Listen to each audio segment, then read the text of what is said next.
Dr. Ralph Esposito, welcome to the show. How you doing? Thanks for having me. I'm excited to be here. Oh, dude, so fun. So excited to talk about all things micronutrients, and I guess we're going to touch on AG1, which is my favorite multivitamin, and so much more. But let's dive right into the deep end, which is where I love to begin these episodes. What would you say are the most commonly overlooked nutrient gaps in people's diets that might be setting them up for chronic disease, weight gain, low energy, and the like? Yeah. If you look at the data in the literature, it's very easy to point out which nutrients are deficient. And when you look at large epidemiological studies like NHANES, you'll call out the common ones: magnesium, vitamin D, calcium, vitamin E. All of these nutrients are deficient by definition of trying to find out how many people are taking them or not. A few others come up that don't get highlighted as much, but are very much a problem for a lot of the patients that I see. Those are methylated B vitamins, specifically methylated B12, methylfolate, or it's a methylated form of folic acid. And then I would argue that although that's not a micronutrient, is that there's a large deficiency in omega-3 fatty acids, EPA and DHA, which we could talk about the RDA and what that is around that. But those are the three major ones that I would say are overlooked. And when you correct for those things, you can certainly reduce risk for chronic disease, from heart disease to dementia to diabesity, et cetera. Wow. What is diabesity? Oh, diabetes. That's an interesting concept. Yeah. It's essentially a combination of diabetes and obesity, where when you kind of see people who are overweight or obese and then also have concomitant diabetes. And it's very interesting because diabetes, many people will categorize it as an A1C above 5.7 or 6.5. If you look at it from the clinical side, it's actually when elevated blood glucose is above 200 on a glucose tolerance test, which is much more than anybody's ever done. If you're a pregnant woman or have been pregnant before, you've done that test. It is not fun. There's other ways that we can pick up early stages of diabetes or insulin resistance. So I actually am more aggressive when I categorize people into the diabetes category. I won't overtly call them diabetic, but essentially they're very well on their way to get there. And it's often when they're overweight or obese. Damn. Yeah, it's so common today, right? Like 42% of the population is obese. I'm sure a massive proportion of that population is also type 2 diabetic. Yeah, and type 2 diabetic by the definition of type 2 diabetes, whether it's A1C or fasting blood glucose, when you look at a lot of the science and a lot of the literature, the elevation in insulin, fasting insulin, usually predates diabetes by about 5 to 10 years. And you can also look at something else called an LPIR. That is a lipoprotein insulin resistance score. So you essentially measure people's lipoproteins or their lipids or their cholesterol, and they create a score whether you're high or low, and that will tell you whether you're prone for diabetes or not. And these things predate elevated blood glucose by a decade. Based on lipids. That's super interesting. Yeah. Because normally we think about type 2 diabetes as a glucose management issue. Yes, but it's actually a mismanagement of lipids as well. Those things always come together. So when we look at people who have diabetes, they often have elevated triglycerides. Triglycerides are fat in the blood. And where do we store triglycerides? We store them in lipids. And that's how the body transports them around the body. So when you have a mismanagement of your triglycerides, you have a mismanagement of your lipids, and you can actually create a score with that called the LPIR score. And that will help tell you whether somebody's mismanaging their triglycerides, which is reflected of their carbohydrate intake, which can then predict whether they're at risk for developing diabetes way before an elevated blood glucose. Whoa, that's crazy. So basically type 2 diabetes is a lagging diagnosis. Oh, yes, absolutely. So same way IBS is a trash can diagnosis, diabetes or insulin resistance is just a ticking time bomb waiting to blow up. And we don't have the right metrics in place from guideline perspectives to pick it up. But as we're starting to get more educated about it, if we can identify it earlier, we can certainly treat it much earlier. Why do you think from a public health perspective, so many people today seem to be so prone to overweight, obesity, insulin resistance, and ultimately type 2 diabetes? Food has become too easy to consume and we've become less active. It's kind of an very simple of what goes in must come out, right? Garbage in, garbage out. And we are taking in more garbage and we're not putting out enough. So as you know, from an engineering perspective, that's not how I see things, because I think medicine and nutrition and health are much more art than it is. It's not much more art. It's a combination of art and science. So if you were to just look at it and say, well, if you're eating more than you're burning, then obviously you should be gaining weight. That is most of the time the case. However, what we're seeing now is people are not realizing how much they're actually taking in. So if you look at a lot of the research, people who count their calories notoriously are off by 20 to 30%. So they think they're not eating a lot, but they're actually eating a lot more because foods are more palatable, which makes it much easier to consume, which then they become nutrient depleted because they're just consuming a lot of low nutrient dense food, very calorie dense food. Foods with low nutrient density and stark calorie. The ratio is totally off. Yeah. You want foods that are lower in calories but higher in nutrient density. So you want more vitamins, more phytonutrients, more prebiotics in your foods, pound for pound or calorie per calorie, whereas the ratio has actually shifted over the past several decades. Not to mention, our food has actually become even less nutrient dense just by the lack of regenerative agriculture that's been going on. You know, there was this fascinating study that came out. It was a recent study. I don't know if it was, not necessarily over the past handful of months, but maybe 2023, that found that as rates of overweight and obesity continue to soar in this country, I mean, just over the past 50 years alone, obesity rates have tripled. A lot of people like to attribute it to, for example, like a decline in physical activity, but actually we're more active now, I believe, than ever before, if memory serves. This is what this study said, but that we're actually more active than ever before. It's just that our metabolisms have declined over the past century. Yeah. And in this study, I mean, there were a few hypotheses that were posited, but one of them was that, and this was fascinating to me, in 1910, 90% plus of the fats that your average human consumed came from animal source foods. 90% of the fats that we ingested came from animals, mostly saturated in nature. Which isn't to say that all animal source fats are saturated. Beef fat is like 50% monounsaturated. But now that proportion is it's less than 15% of the fats that we ingest. The vast majority of fats that your average person today ingests comes from polyunsaturated vegetable oils, seed and vegetable oils. Yeah, it's become very convenient to incorporate that into our food system. What happens along with that is that not only are we processing the food easier, but we have to replenish what we're taking out. Now, so if you look at some of the fats that are in meats or even animal products, one of them would be CLA. CLA technically is a trans fat, but trans fats have this horrible reputation. And in general, they do when they're processed.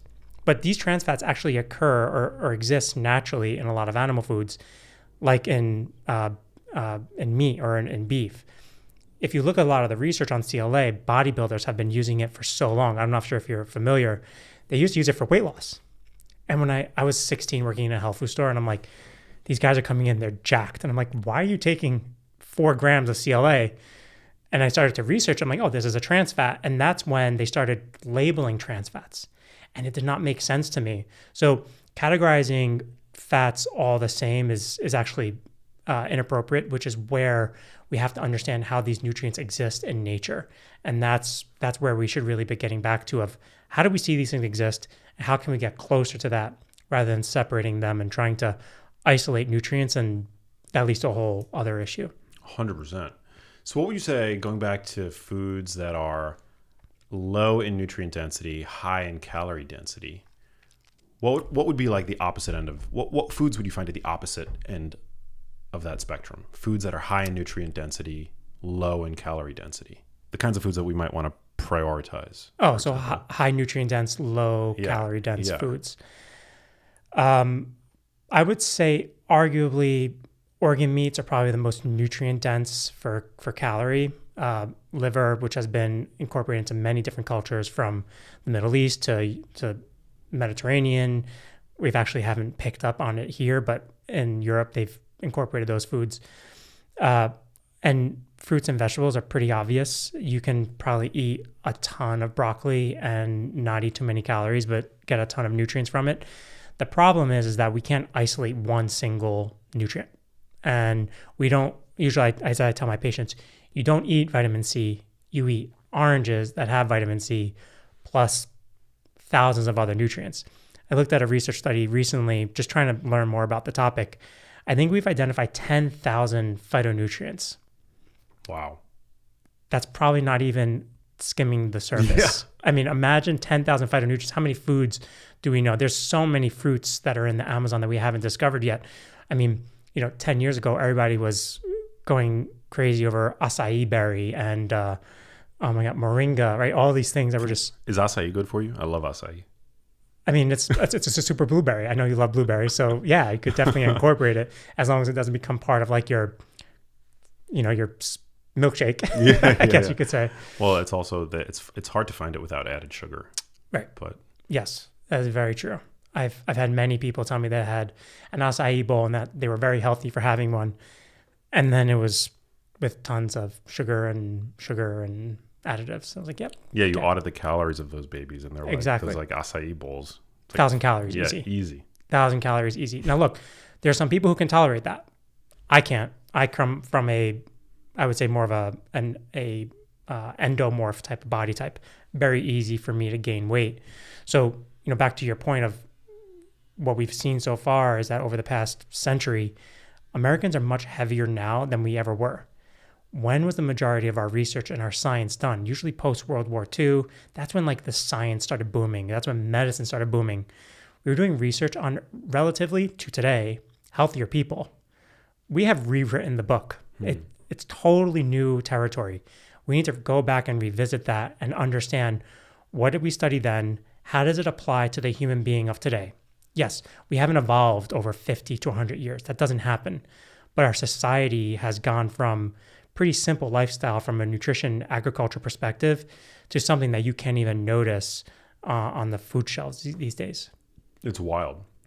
So, okay, so we kind of generally have a sense of the foods to avoid or at least minimize, and then conversely those to prioritize. But going back to micronutrients that seem to be of widespread concern, you mentioned B vitamins, vitamin D, magnesium.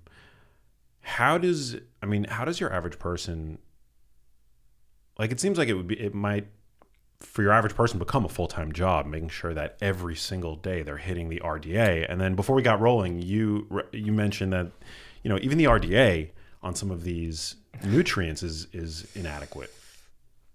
Yes, that's very true. So what do we do? Set us down the right path, doctor. So we pay a lot of attention to the RDA of protein now, rightfully so.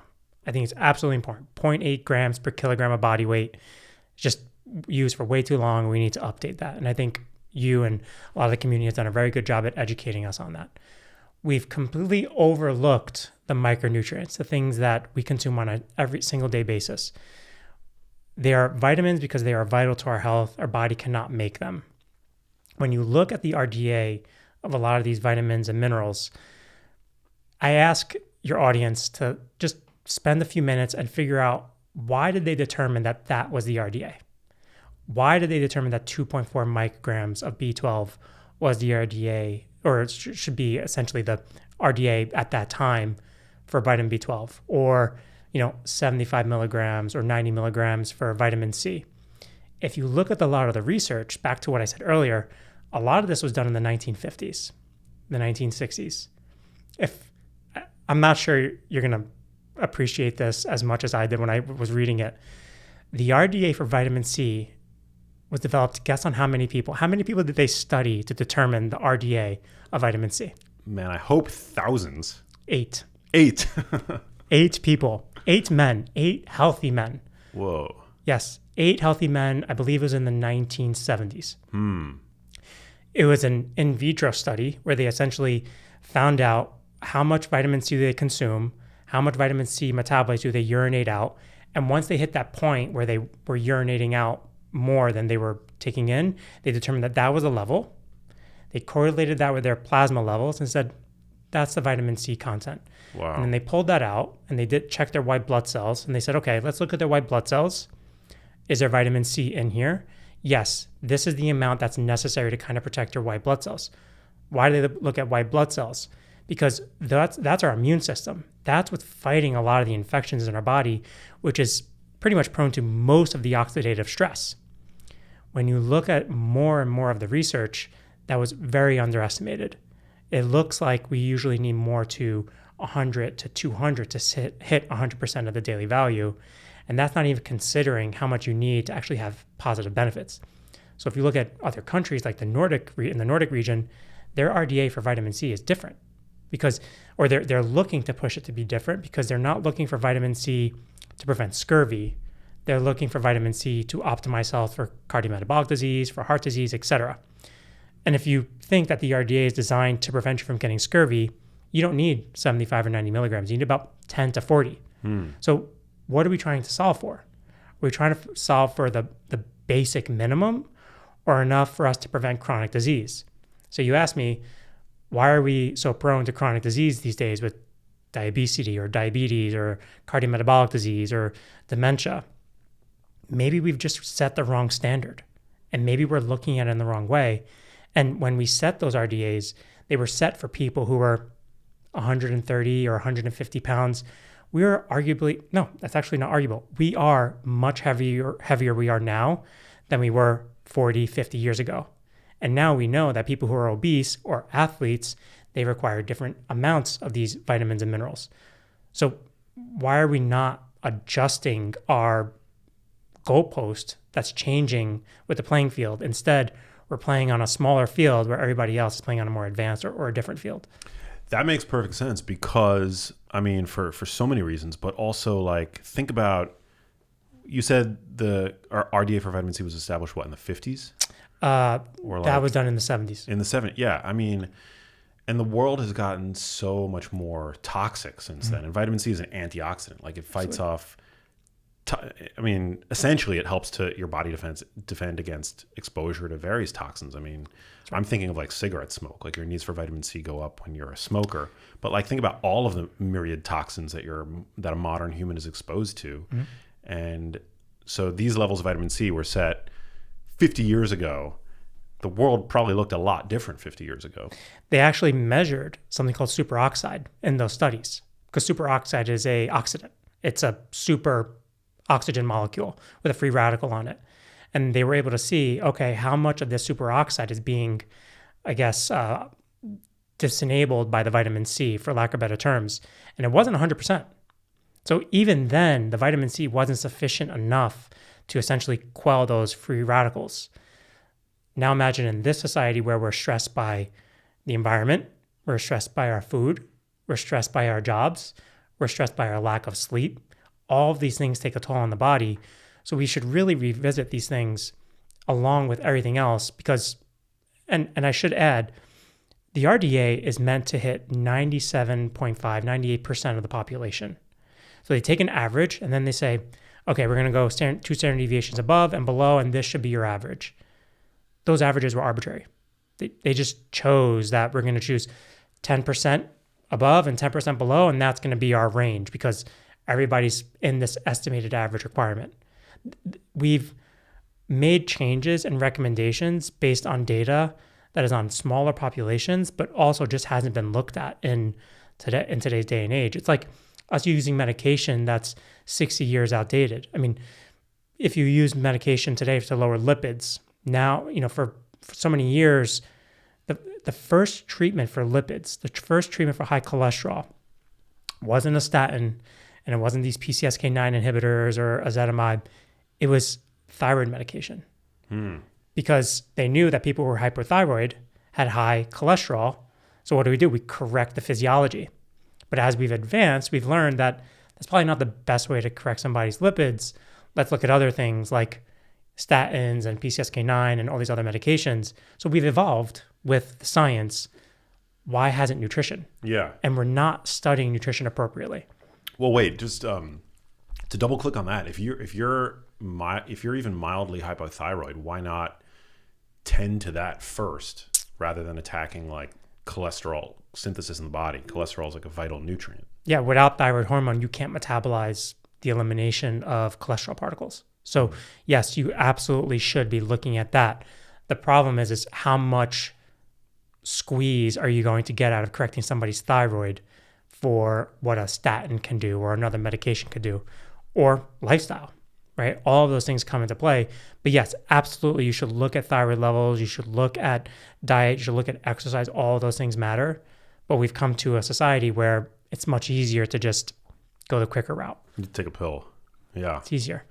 There was a study that I saw a couple years ago where just a handful of Brazil nuts every day, because they're so rich in selenium, had a measurable, like a significant impact on LDL cholesterol. That was like the primary outcome that they were looking at in this study. But because selenium, and it's, I mean, you could speak to this better than anybody, I'm sure, and its relationship to thyroid hormone production. It's necessary for the enzymes that make T4 and T3. Back to the earlier conversation is, why is it, if that were true, I didn't read the study, but assuming that is the case, and Brazil nuts are rich in selenium, and you gave these people selenium, or Brazil nuts, which had rich amounts of selenium, and it did improve their thyroid function, not necessarily their thyroid marker, it's a thyroid function, because that's what we want to measure. Is the thyroid hormone actually doing what we want it to do? So selenium is a cofactor for making thyroid hormone. But selenium isn't a huge deficiency. Like, you only need several micrograms of selenium to hit the RDA. That's just for baseline. It brings this whole conversation back that if you really want to optimize function, if you want to give the body what it needs to actually do what it wants to do, it needs more than just the minimum requirements. You want to give it what it needs to actually function at a level that it can process physiology appropriately as the body wants, rather than just giving it the baseline. To get by, yeah. Like the bear, exactly right. Yeah. Are you familiar at all with, actually he just passed away, rest in peace, Dr. Bruce Ames. Are you familiar with Bruce Ames and his triage theory of aging? He's one of the legends in the field of like micronutrients, and he coined the triage theory of aging.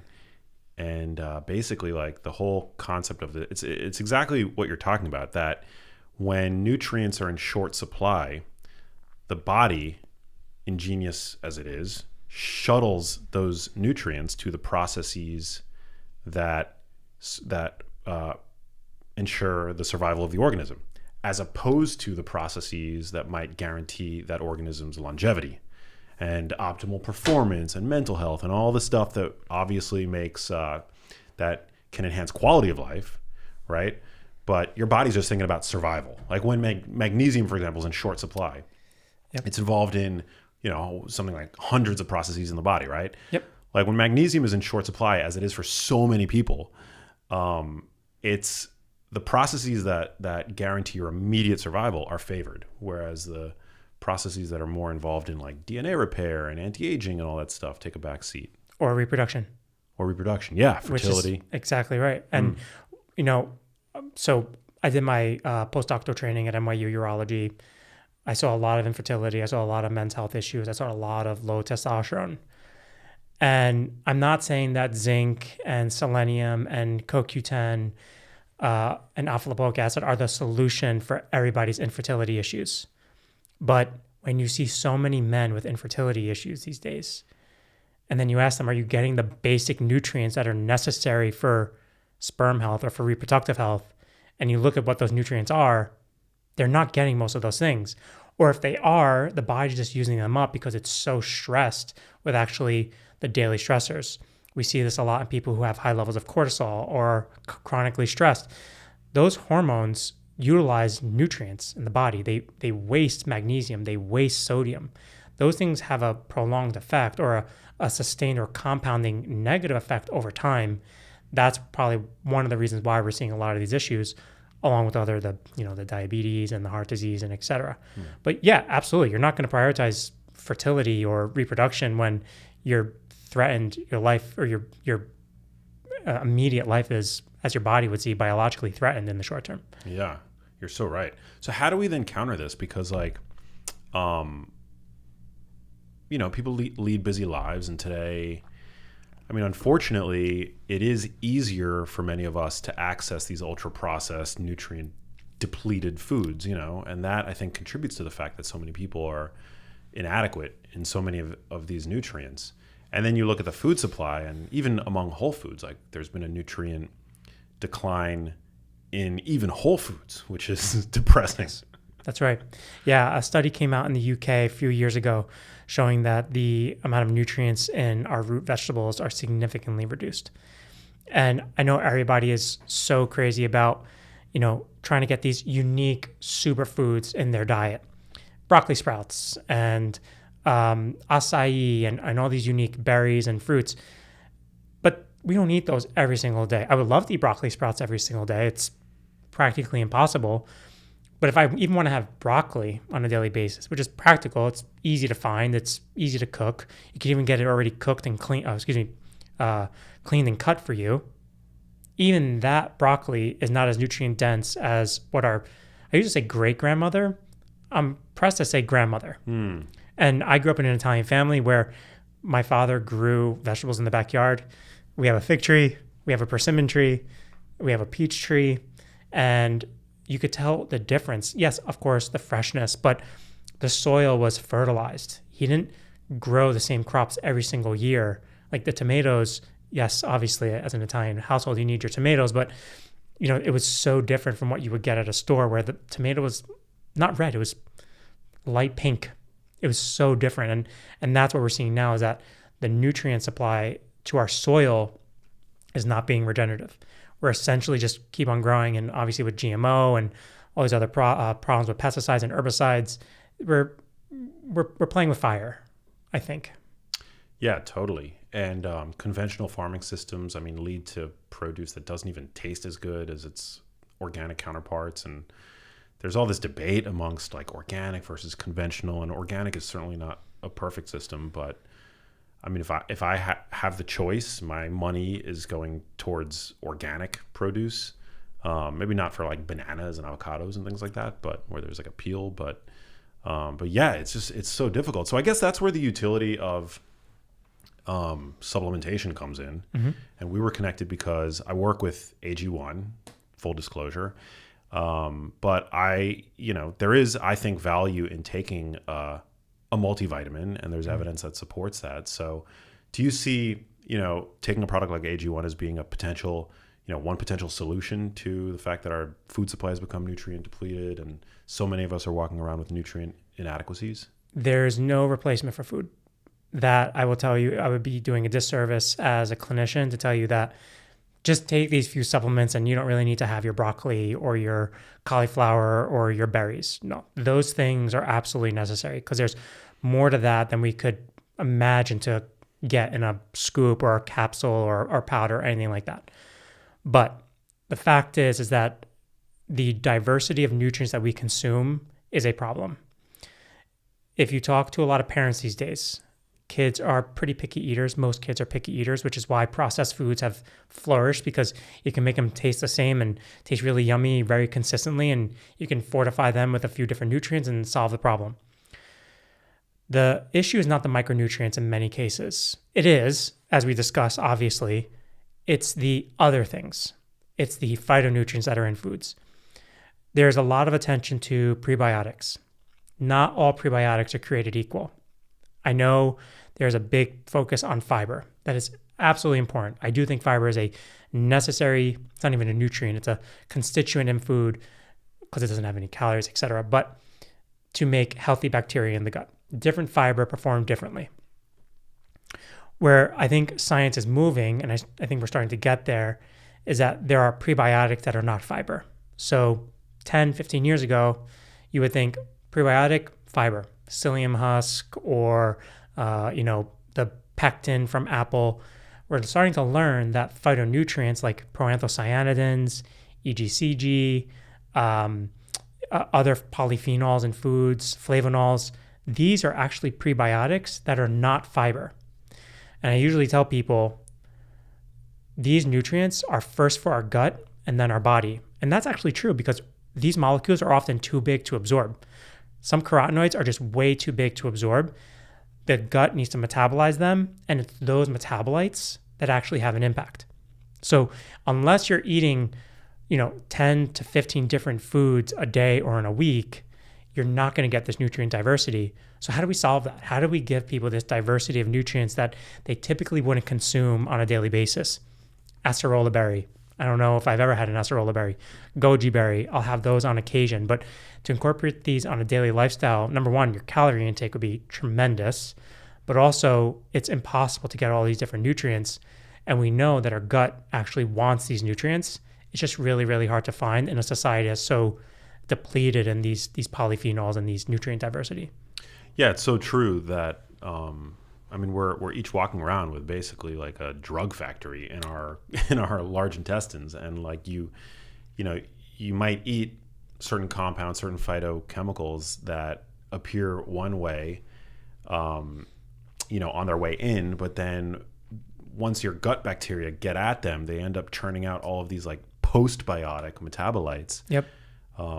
And those polyphenols and phytochemicals, yeah, as you mentioned so eloquently, like they're not always, some of them have really poor bioavailability, but it's those metabolites that we're now, I think, starting to believe and see in some cases are responsible for the health benefits associated with like fruit and vegetable consumption. Yeah, and you have to set the gut up for success. And it's not always just the phytonutrients that the bacteria or the beneficial commensal bacteria in your gut would make. It's what those bacteria make, these lactobacillus and bifidobacteria and multiple different taxa in your gut. But it's also what do they inhibit?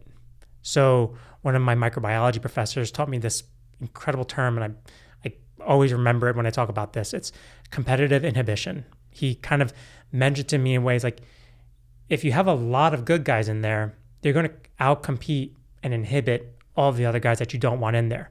So what we want to do is provide the prebiotics to allow these beneficial bacteria to flourish. And then they're going to make things that the other detrimental or pathogenic or unwelcome bacteria are not going to want to have. And it's actually going to kill them or inhibit their growth. Now there's straight up antimicrobial herbs. There's things like oregano and thyme and sage. Like all these things are antimicrobial. That's not what we're talking about here. We're talking about things that keep the microbiome in balance and in check. I'm going to say something controversial, which is fair, I think, in this context, because I think you would understand it. There's a lot of attention to microbial diversity. That is true. A healthy microbiome is oftentimes associated with a diverse microbiome. But a diverse microbiome tells us nothing about its function, which is something that we need to start looking into. The omics, metabolomics, metagenomics. These are fancy, crazy words, but basically saying measure the things that these bacteria make, and that'll tell you more than how many there are or how diverse they are. They'll tell you what they're actually doing. So you can have a very diverse community, but if they're all really different types of bad guys or burglars or villains, right? That's doesn't tell you very much. There's a lot of bad guys in there. What you want so you're saying DEI doesn't work in the gut? Pretty much. Nor in the corporate environment. We like that. Cancel DEI. No, I appreciate that. So diversity it kind of like on paper sounds like it would be a universally positive thing, but it's about the function. It's about the merit of those bacteria, those species. What are they actually doing in the gut? Yeah, and it's just a funny analog. That's what society is, It really is. I mean, there's so many analogies for the gut. It's a garden, it's a community, it's an ecosystem. I mean, it is. But the data from 15 years ago was around microbial diversity, alpha and beta diversity. And as I started treating patients, I'm seeing, okay, we're doing microbiome tests, and I'm seeing diverse microbiomes, and it changes so quickly. I can change your microbiome in 3 days. You go from vegan to keto, or vegan to carnivore, or vice versa, macrobiotic, whatever you want to do, fasting, I can change your microbiome very, very quickly. That tells me nothing about how it's functioning. What we want to understand is, what are those things making? What short-chain fatty acids are being made? What are the genes that are turned on that we can measure in these bacteria that tell us what they're actually doing in the body? Are they making genes that make GLP-1? Are they making genes that make short-chain fatty acids like butyrate, propionate, and acetate? Are they turning these things on? And then we can guess, okay, if we're having a more diverse microbiome and they're turning these things on, that's what we want. But if they're diverse and we're not making those things, then the outcome, there's no function there. I have no way to tell you what those things are doing for you. So I started seeing that in my patients. I'm like, this is a beautiful looking gut. Love all the Akkermansia, love all the fecal bacterium, love all of the lactobacilli, not telling me what's actually happening, what's going on. So as you start getting more data and you start looking at that, that's where I think the microbiome research is going, which connects to, I think, the polyphenols and the prebiotics that are providing these bacteria with the metabolites to make those things and turn up or turn off certain genes. So what is the actionable take home then? If we don't even, it sounds like we don't even really know what a healthy gut looks like. That healthy gut signature might be literally as unique as a signature, as unique as a fingerprint for each individual person, right? I'm so happy you said that. Your microbial fingerprint. I use that all the time. Everybody has a unique microbiome fingerprint. Now, there are fingerprints that tend to cluster together. We know what the IBD fingerprint looks like. We know what the rheumatoid arthritis fingerprint looks like. We're actually learning what the Alzheimer's fingerprint looks like. Not just in your gut, in your mouth, on your skin, all over your body. I mean, we used to think that the brain was sterile. Well, that's not true. We used to think that the fetus or the whole placenta, the embryo, everything was sterile. Also not true. Everybody has a unique fingerprint, and we can cluster these different fingerprints together, and then we use big data to understand, okay, how do we manipulate these different clusters and start seeing trends? Because as humans, that's what we are. We're trend seekers. We're pattern seekers. That's what we want to do. And as we start getting more data, more information, we can start learning that these foods will promote that type of cluster, and these foods will promote a various type of cluster. So, for example, if you look at the prebiotics like pomegranate or cranberry or green tea or cocoa, they actually promote the growth of Akkermansia, right? That is a bacteria or probiotic that we're learning that has such a profound impact on the microbiome. If we can feed it and allow it to flourish on its own, we can allow it to colonize and have that impact because it'll influence other bacteria in the gut because it's a keystone, all by having a diverse microbiome. You don't need to eat, a pomegranate every single day or a pint of berries every single day. You really only need a few little different things that actually add up and push it in that direction, because the body will move and the microbiome will start noticing that, and it'll start creating this environment that is expecting that. And then that continues to impact the way the microbiome changes. Why is everybody these days talking about Akkermansia? It's like as an MVP of the gut microbiome, but why? We're starting to learn a lot more about it. It's a anaerobic bacteria. It doesn't like oxygen, so it's very hard to make. It's also one of the bacteria in the gut that actually metabolizes the mucus in your intestines, which is a good thing. I don't think that's the only important player. This comes back to the conversation around the research on nutrition. The problem with microbiome research and nutrition research, because I think the two are connected, is we're utilizing a reductionistic model. It is the wrong model to use. Straight up, it is the wrong model to use when we look at nutrition research. Never, ever have I had a patient and I've said, take this single micronutrient, take this single bacteria, and your problem will go away. Humans are way too complex. For a very complex system, we need a very comprehensive approach. The body is way too smart for us. We need to hit it with variety. We need to hit it with a bunch of different nutrients. So we're starting to learn that Akkermansia and Faecalibacterium brunzitzi and a bunch of other keystone bacteria, lactobacilli, bifidobacteria, they are keystone. In other words, you take those guys out and the whole structure could crumble. So we're starting to learn that there's multiple of these guys. And when you incorporate them in a microbiome that supports or is supported by these prebiotics, these phytonutrients, they actually flourish. And then we started to learn that, hey, Akkermansia is associated with GLP-1. And hey, there's this whole thing called a GLP-1 drug, but they're not exactly the same. Injecting GLP-1 is very different from how the gut makes GLP-1. It's a totally different game. Yeah, I'd much sooner trust my Akkermansia bacteria than Novo Nordisk. No shade against people who need that drug, I have a family member on it, but the fact that we can manufacture this in our own guts, I think it's so empowering. And it's doing it in a different way. And you don't need just Akkermansia. There's multiple different bacteria that make GLP-1. The difference is we want that sustained approach over time rather than flooding the system. Now, look, I'm a big fan of the GLP-1 category of medications because they are saving a lot of people's lives who have never, ever would have been saved before. I agree with that. Revolutionary drug. It is tectonic plate moving. I mean, we are seeing something that we see once in a generation. Maybe antibiotics might have been the last time we saw something like this that had such a profound impact on our health span. Well, at that time, it was our lifespan. Now we're seeing something that potentially could have an impact on our lifespan and our health span.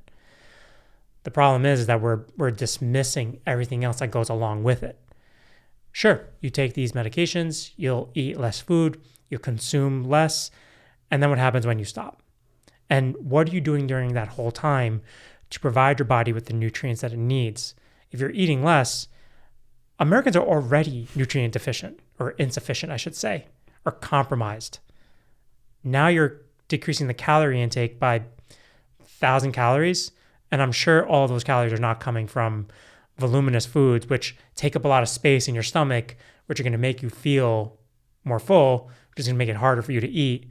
So instead of having 3 servings of broccoli, you can only take 1 serving, and that has a trickle-down effect. Well, I'm sure many people who are now leaning on these drugs as a crutch, they're just simply eating less of the crap that they were eating to begin with. The nutrient bereft vending machine crap that not to be condescending, but because there's obviously a lot more than choice that goes into this. There's socioeconomic issues, but today 60% of the calories that your average person is consuming comes from ultra processed foods, and I'm sure that among certain pockets that proportion is even higher. Absolutely. Shift workers, special forces, first responders, they have to consume these foods because Whole Foods and healthy food options and Erewhon are not open at 3 a.m. It's just not possible. So we have to understand that there's certain circumstances where these things are necessary and helpful. I just don't want us to lose sight of the long-term goal of getting people to a healthier lifestyle. I have seen a lot of people outdrink a lot of these medications, not alcohol. Certainly alcohol will do it, which is one issue, but high-dense smoothies or high-dense shakes where you can throw a bunch of peanut butter and coconut oil and all this other stuff to get the calories in, but you're not getting all the other nutrients that you would typically get. And the goal is, how do we get people to identify these healthy food options on their own?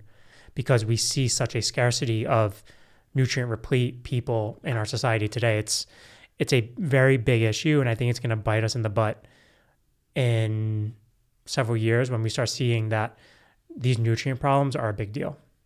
It is a huge problem. And, when I travel, that's one of the use cases for me where, I love bringing my AG1 along with me for the ride because at the very least, which is how I think about it as a multivitamin. And it's a multivitamin where you have a robust nutrition facts panel.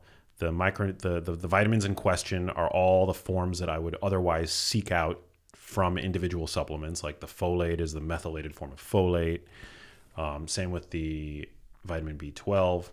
And so for me, it's just a little bit of added insurance when I'm on the road. And oftentimes my schedule is, when I'm traveling, erratic. And if I'm traveling, usually it's because I've got a talk that I have to give or something, which will often imply I don't get to eat dinner until very late at night, when the restaurants that I would typically want to go to are closed. And so that's where I feel like something like an AG1 can actually add value to a lot of people. And then you get all of the other, plant compounds and the like in there. Would you say that's an accurate use case for that?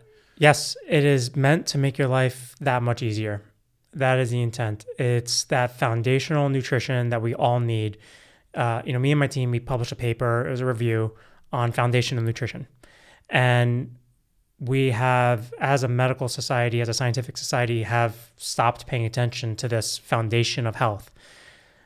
You mentioned earlier, you can't really, in a different way, you can't really out-exercise a bad diet. There's people who were exercising more now and we're still overweight. Yeah. Right?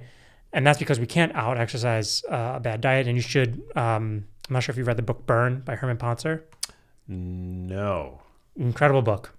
Talks about metabolic rate and why, we can't out-exercise just overeating. That is all very true. Taking it back, we've forgot the foundations of nutrition: micronutrients, phytonutrients, and gut health. Those three things together, if you just focus on those simple things, you're going to hit the 80-20 rule. You're definitely going to hit 80%.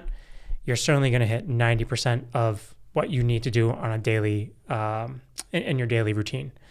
So if you focus on these things, you can hit your nutrient intake, you can hit your gut health, you get this phytonutrient diversity. And we dismiss all of that because we just assume that we're going to get it from everything else in our diet. Okay, I didn't have my orange today. I'll find the way to get my vitamin C. Not saying that oranges are the best way to get your vitamin C, but for example. But we forgot about all the other nutrients that are in our food. And in this article, we also talk about things that there isn't an RDA for. How much creatine should we be getting? How much CoQ10 should we be getting in? How much alpha-lipoic acid or different forms of nutrients should we be getting in? There's no RDA for vitamin K2, only vitamin K1. Why not? Why aren't we paying attention to the more bioavailable form of vitamin K? These are basic foundational things that every single cell in our body requires. They are vital. We can't make them except for a few, like we can make niacin from tryptophan, but you need to consume these things. And if you don't, your foundation of health is going to be compromised. And that's essentially what we try to solve. It's not big promises. It's not your silver bullet. It's not the magic thing. It is that foundation that sets you up for success, because compounding benefits, compounding habits over time far outweigh the magic, take this and call me in 2 weeks and tell me how you're doing. 100%. So you're the head of nutrition at AG1. Chief Science Officer. Yeah. Chief Science Officer. So yes, how did you end up getting that role? So I was introduced to the founder, and we were talking about how I look at nutrition. And it's about diversity. It's about variety. One of my mentors taught me that when you look at a patient and you try to force feed them something, not literally force feed them, but when you try to megadose certain nutrients, you don't know how you're pushing the body in a positive or negative way. If I told you that 1,000 milligrams of vitamin C is going to treat this patient, I bet you I could find 10 different studies that say 1,000 milligrams of vitamin C is a problem, right? Because we're looking at mechanistic data. But what we do know is that nature loves variety. It has pretty much taught us that for as long as we've been human beings. And I saw this great opportunity, and I said, you have this such nutrient-dense product. You need to start studying it, and you need to start looking into it and understanding how it functions. So that has been my role at AG1, is look at this product, look at this beautiful green powder with spirulina and other fruits and vegetables and nutrients in it. How can we learn from nature and start applying how this works in science, in modern day science? Which brings me back to, we're studying nutrition wrong.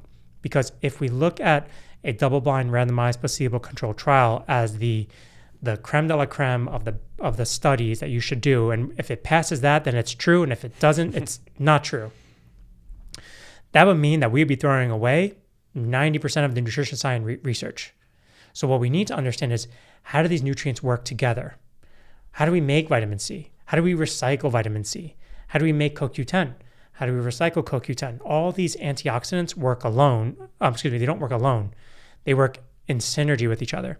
So my quest is to, how do we study this? How do we make a dent in the way nutrition science is looked at? Because so far we haven't been doing a really good job, because there's two things more controversial than nutrition: politics and religion. Right? Is it true? Yeah. Right? And that's because there's so much conflicting evidence around nutrition science. We're not looking at it right. We have to look outside the RCT model, not just epidemiological studies, but how do we look at studies together? There was a recent study that came out in 2022, quiet study, but they studied magnesium, green tea, rhodiola, and B vitamins together. It was a very interesting study because they studied the combination of these nutrients together and then separately. And they did brain imaging on people, and they're able to see, they checked people's brain waves. And they're able to see that when you combine these things together, it's much more impactful than when you separate these nutrients. There has to be something there. We're just not studying it the right way. So that is a mission of mine as a scientist, as a person, but also in terms of just driving the nutrition sciences forward. You think there might be like an entourage effect for all of these different nutrients? Absolutely right. Yeah, we use that all the time in the nutrition sciences. The CBD community took that up quite a bit with different types of CBD, whereas cannabidiols and how they have an entourage effect and potentiate each other. That's exactly what happens in nutrition.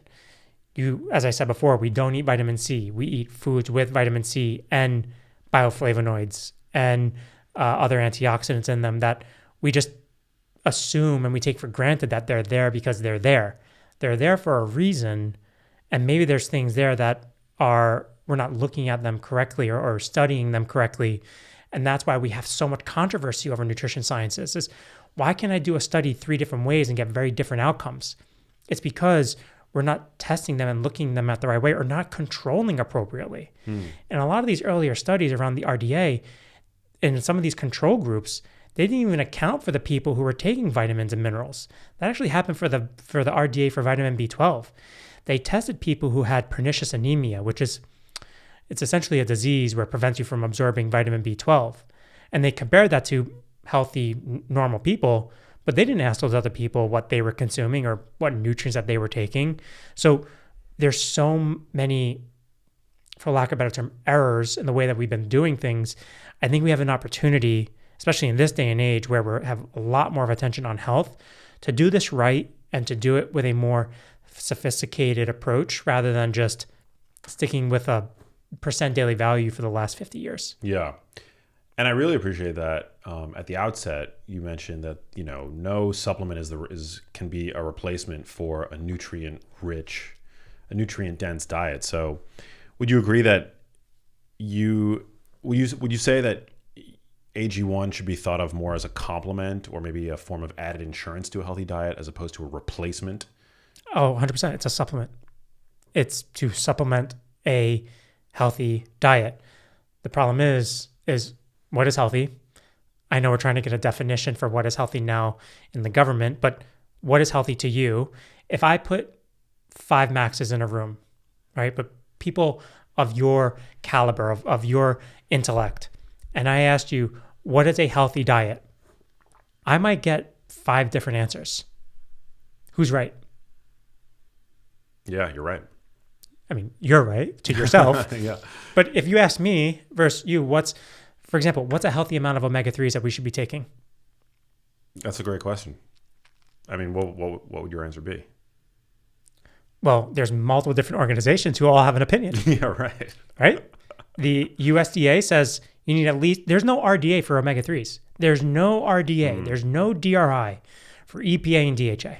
It is a foundational nutrient. Yeah, we know it's good for you. You can't make it. Yeah. You literally cannot synthesize EPA and DHA in the body. Some will argue that you can make it from ALA, which you'll get from plant foods. The research shows that that's actually not very efficient. We lack certain desaturase enzymes that allow us to make EPA and DHA. but there's no consensus on what the amount of EPA and DHA that we should be taking. The United States government says 250 to 300 milligrams. The American Heart Association says 300 to 400, but if you have heart disease, 1,000. In Europe, they have a whole different metric. Who's right? How much do you take?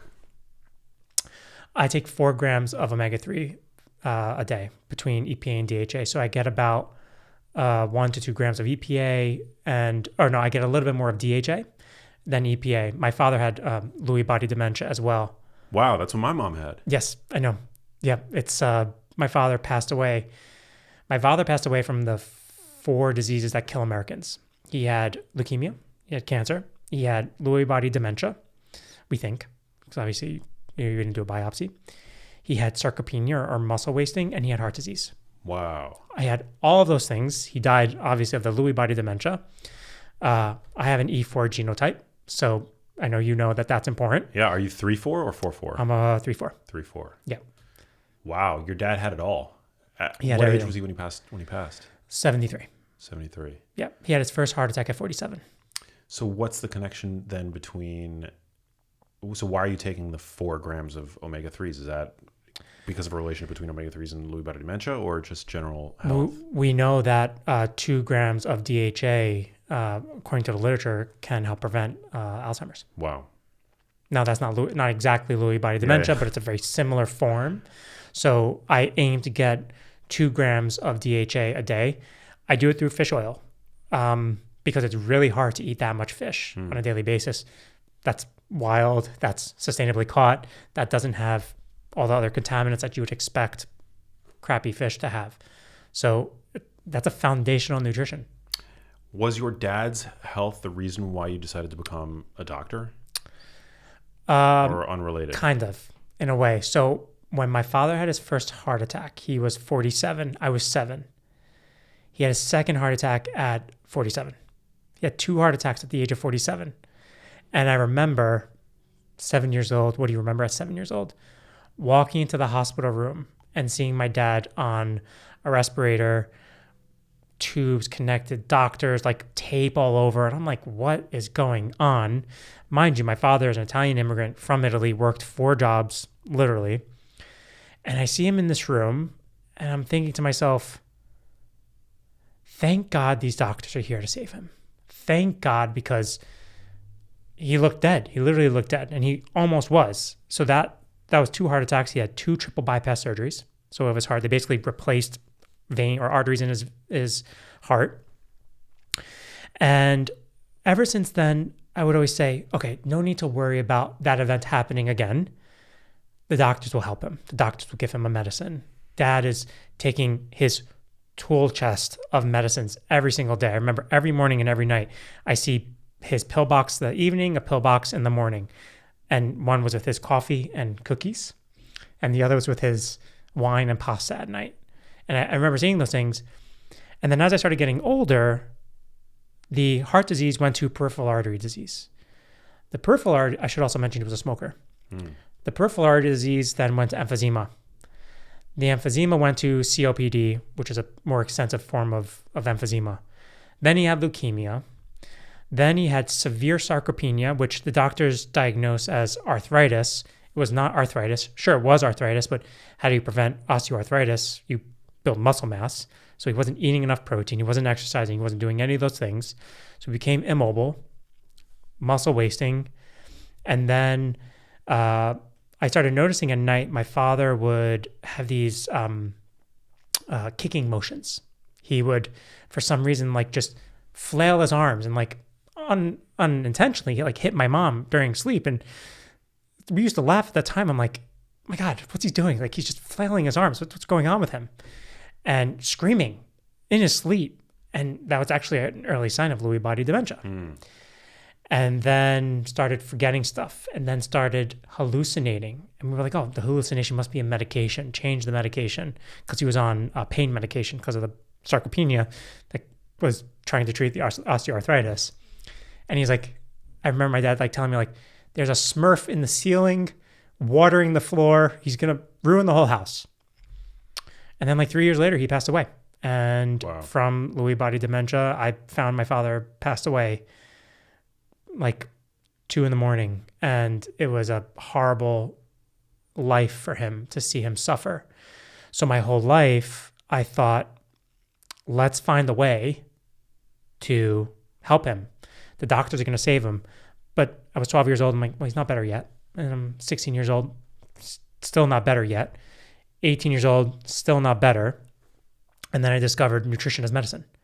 And I did my undergrad at NYU. And I told my advisor, I said, I'm going to go to medical school and I'm going to become a medical doctor and I'm going to treat people with nutrition. And they laughed at me.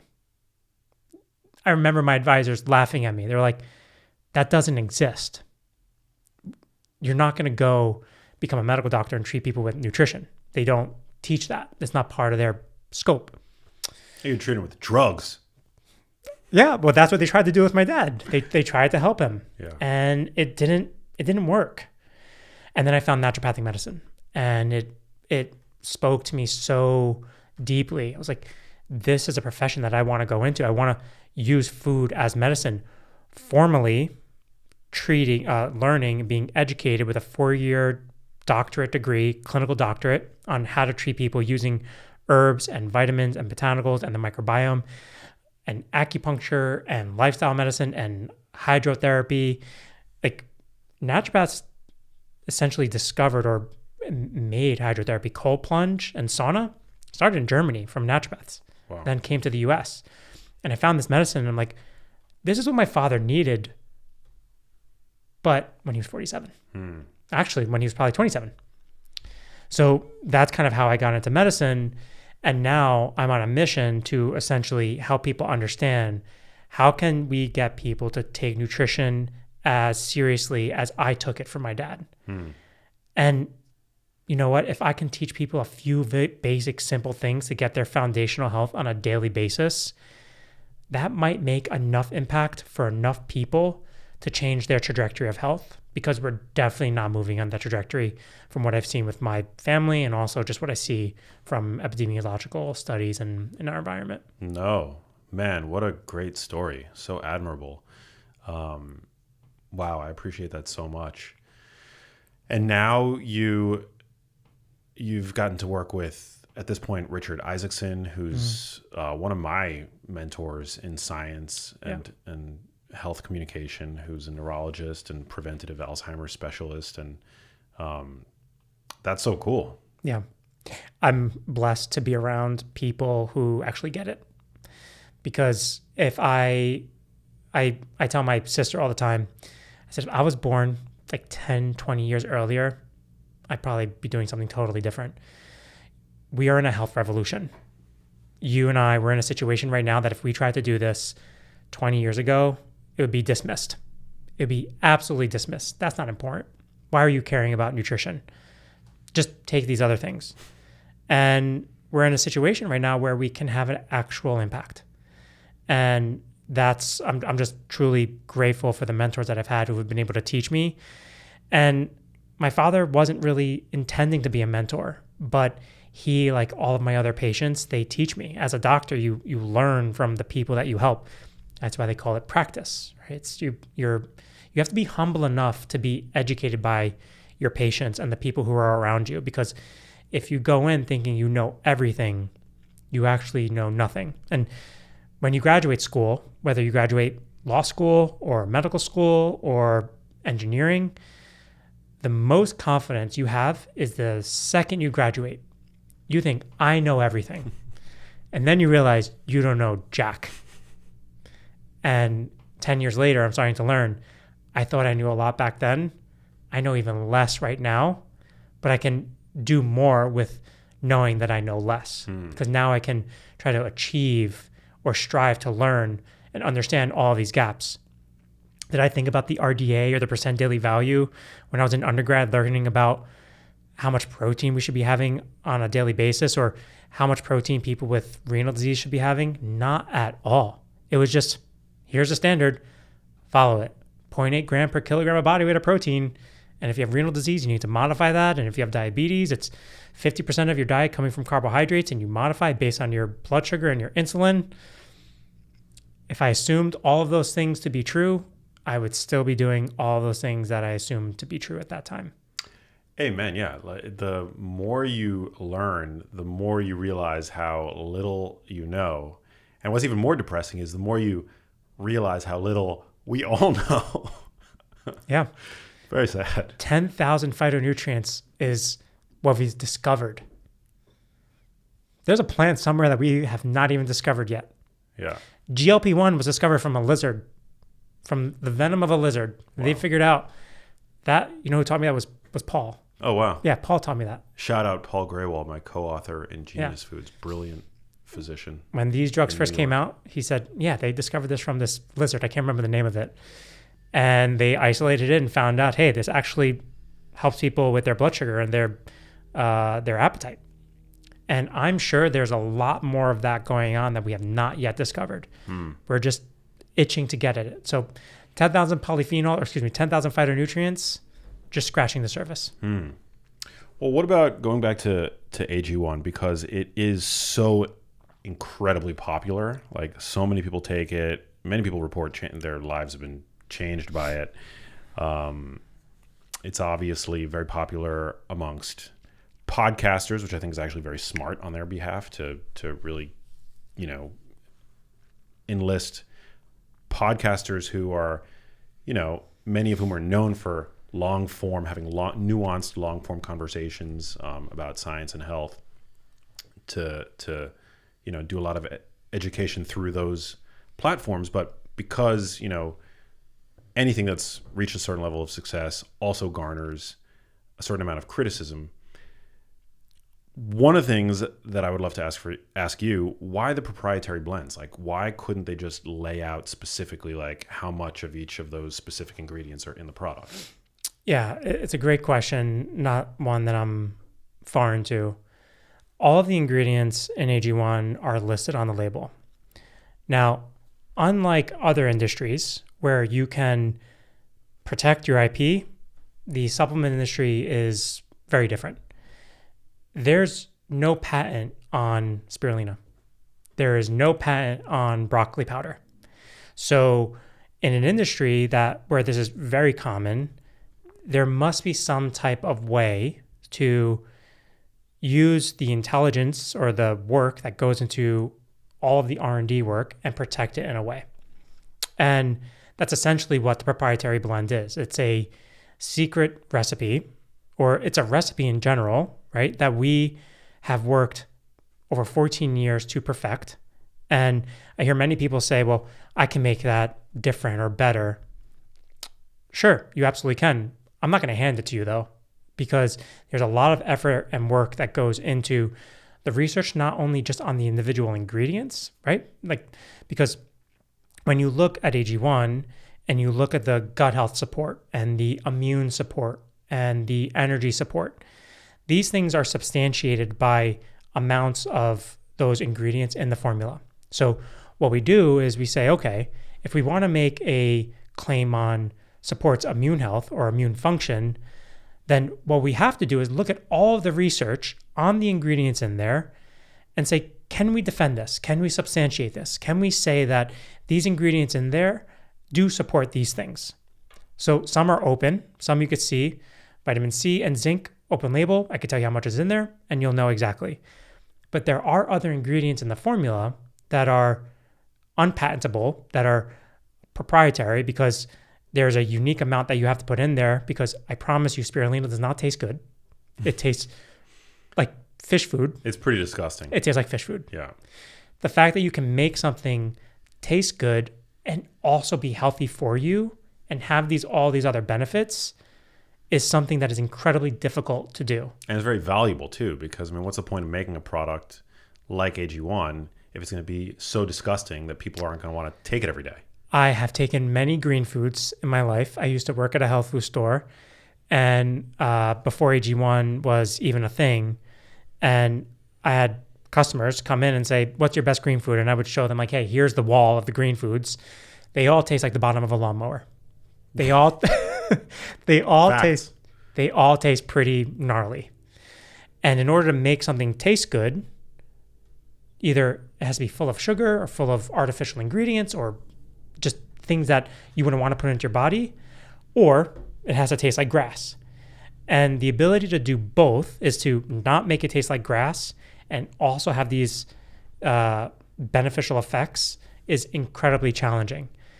In a world where there's no way for a company to protect their intellectual property or protect all of the R&D that goes into it. So even if it was open, we would still be able to defend the claims that come across with that because that's an honest thing to do.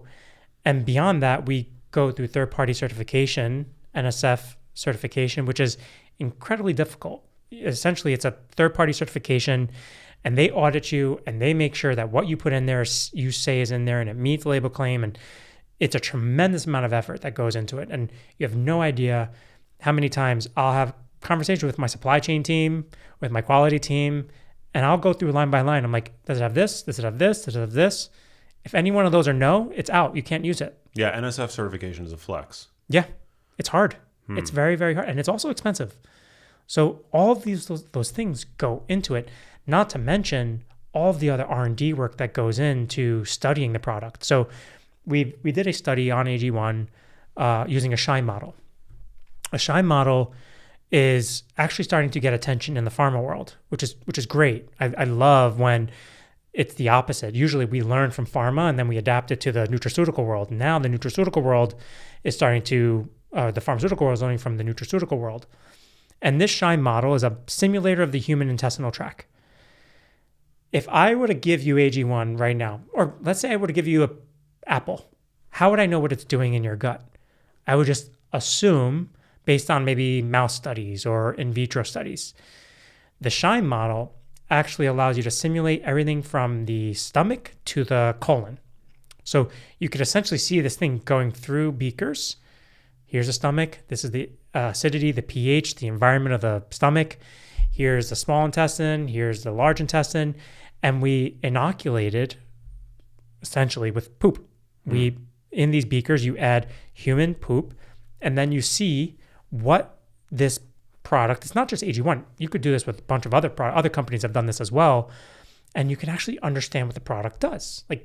Because in order for me to do that, I would have to give you an apple, wait, I think 10 to 18 hours for it to hit your colon.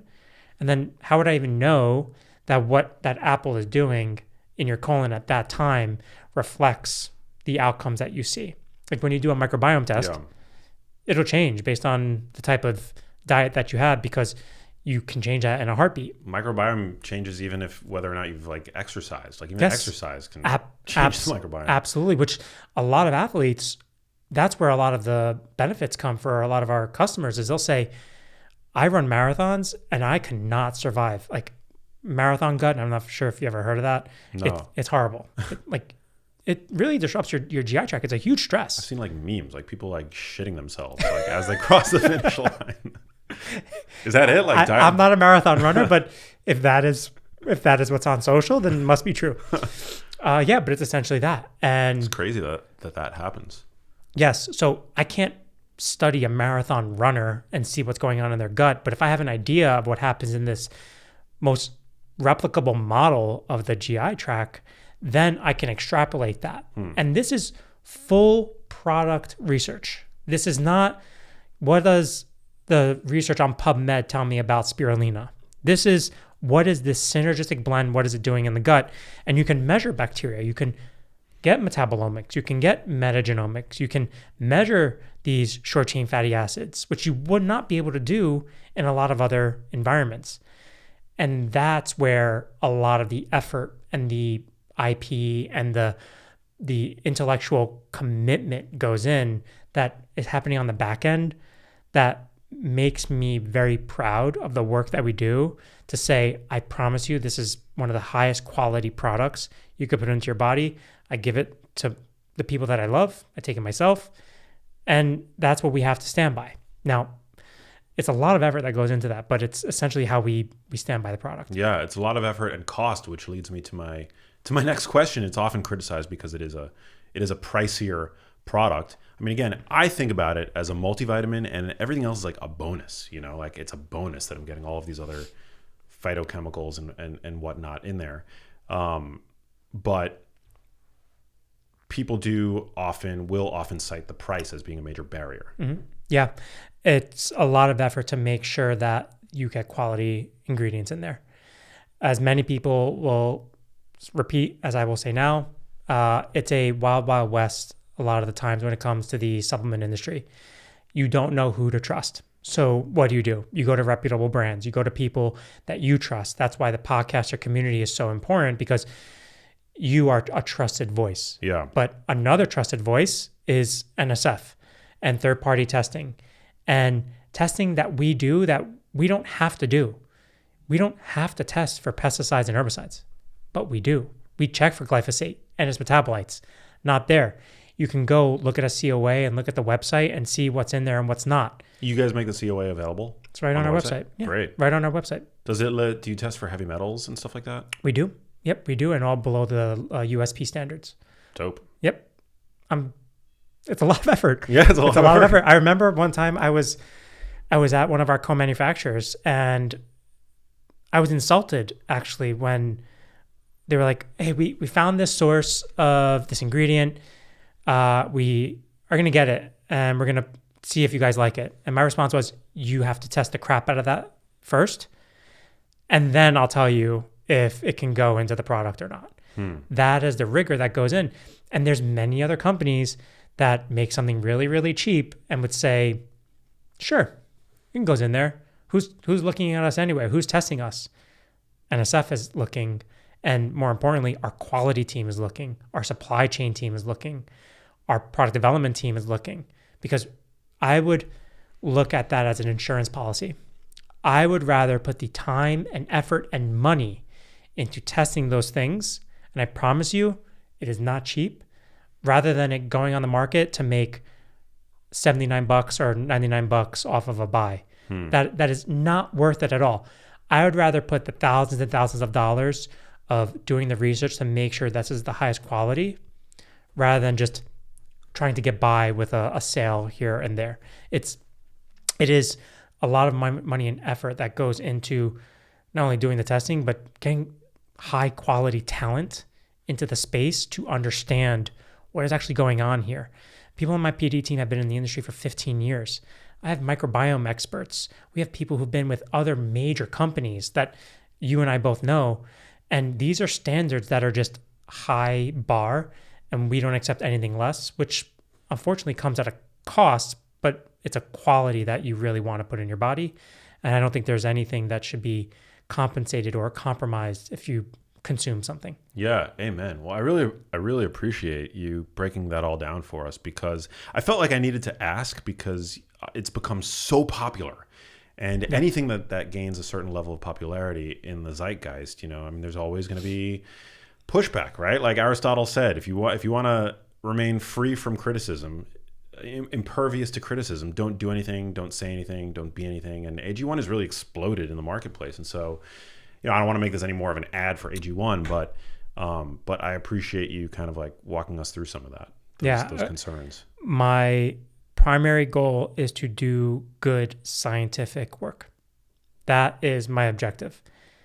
It's not sales. It is not marketing.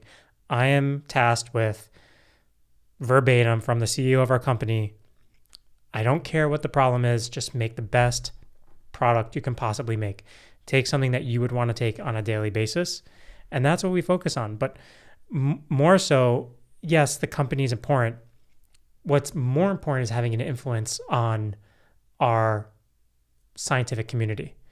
Because when you look at the impact that certain companies have had in other industries, let's take Gatorade, for example.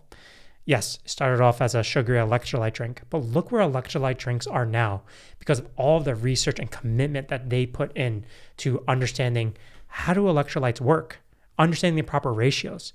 We can get to a point where now you have tons of competitors out there.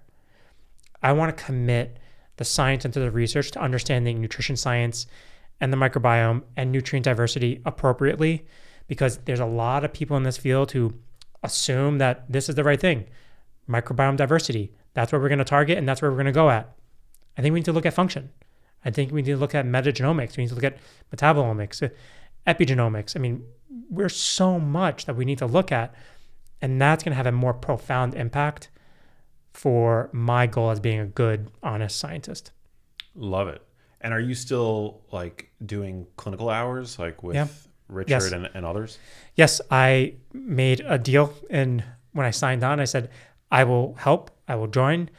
I cannot get away from the human experience because I think there's too many people in this social media community who just read a study, read a book, and say, I know this works for a fact. It kind of goes back to our earlier conversation. The more you experience, the less you know, the more humbled you become. I have to experience these things with people to know what's actually going to work, because what works in a petri dish or in an R&D lab is very different what works in a human being. Amen. Yeah, it's so true. Well, dude, this was so fun. Love getting to know you, man. My pleasure. You also inspire trust. I don't know if you've heard that before, but yeah, I'm a fan. We just met, but I really appreciate the work that you're doing and the advocacy and the transparency around your affiliation with AG1. I think that's super cool, and it makes me feel even better about taking it. So, yeah. I hope so. And if nothing else, it allows you to understand that this body of research is only growing, and my goal is to make sure that we're a big player in that, and that can only happen if we continue to hold the standards. Amen. Well, I got one last question for you before we get to that. Where can people connect with you on social media? I mean, my listeners already know where they can pick up AG1, drinkag1.com/genius, I think, is where they can grab some. Let me just double check that. But yeah, are you on the socials? I try to stay relatively active on Twitter, Instagram. What else is there? Threads. I'm pretty busy, but yes, you can find me on social. It's Dr. Ralph Esposito. Pretty straightforward. RALPHESPOSITO. Love it. Yeah. So that is drinkag1.com/genius. You'll get a free 1-year supply of vitamin D. That's important. It's one of the nutrients of concern, right? Many people are deficient in that. Foundational, and also very important. I know we're at time, but how much vitamin D should I take? Should I take 400, 600, 1,000, 5,000, 10,000? I don't know. Are you a man? Are you a woman? Are you premenopausal, postmenopausal? Are you an athlete? What are your vitamin D levels? Do you live in New York or Florida or Antarctica? Those are one of the nutrients that need to be tailored to your individual use, which is why it comes separately in a dropper. So it's vitamin D3, K2. Never, ever buy a vitamin D3 if it does not have vitamin K, vitamin K2 in it. And then you just tailor it or titrate it to your own needs, whatever you need. You should get your levels tested regularly, right? Absolutely. Yes, because it can change in a heartbeat. I remember I was taking vitamin D, and then all of a sudden I checked my levels. It's like 28. I was like, what is going on? And I just was taking the same amount from winter to summer, and it changes. And I was more active during certain seasons, and my body was under different types of stressors. So one of the more essential micronutrients that often is overlooked. Vitamin D is more than just a vitamin. It's a metabolic communicating hormone micronutrient / molecule. What is the range that you try to keep your levels at? For vitamin D? Yeah. Ideally, no less than 40. Between 40 and 60 is a sweet spot. I get nervous when we get above 80. There's actually very little research showing that people, when they get into the 100 level, that there's a risk. Vitamin D overdose is very uncommon. The risk would be hypercalcemia, right? Multiple different, yes, hypercalcemia is a problem. You can certainly have some kidney issues. So you want to make sure that you keep it within the 40 to 60 range. But again, similar to what we discussed earlier, more is not always better. You want to understand how are these nutrients working together. Vitamin D needs vitamin K2, which needs calcium, which needs boron, which needs magnesium. All of these things are necessary for the vitamin D to do what it needs to do. Once we start getting into super physiologic levels, which is not the case in any of the micronutrients in AG1 or in the vitamin D supplement, but once you start playing into these ranges that are beyond what could possibly be consumed or is above the upper limit, then you start getting into uncharted territories. So 40 to 60 is where I like the vitamin D3 levels. Particularly with like fat soluble vitamins like A, E, D, and K, right? That's right. And that's why we incorporate our vitamin D with vitamin K2 in oil. Vitamin D3 is one of those that ideally best in oil. Vitamin A is a little bit different depending on if it's actual vitamin A like retinol or if it's beta carotene. Vitamin E is actually a little bit more forgiving in a non-oil based. Yes, you want to have it with another fat in there ideally, but vitamin D is one of those that there's an immense amount of research that taken without a fat or an oil versus with an oil, you can drastically change the amount that's absorbed. So our goal is bioavailability. You want to get the most bioavailable form because that's going to be the most bioeffective. Makes a ton of sense. All right. Well, Dr. Esposito, last question that gets asked to everybody on the show. What does living a genius life mean to you? Living the genius life to me means paying attention to the simple things. I think we overcomplicate nutrition. I think we overcomplicate health way too much. This light versus this plunge versus this amount in the sauna versus this much of zone 2 versus this much of strength training. If you keep it simple and consistent, that is probably the most smart thing that you can do as a human being. I love that. Well said. Well, thank you so much for coming out. Thank you. Hey, if you liked that video, you need to check out this one here, and I'll see you there.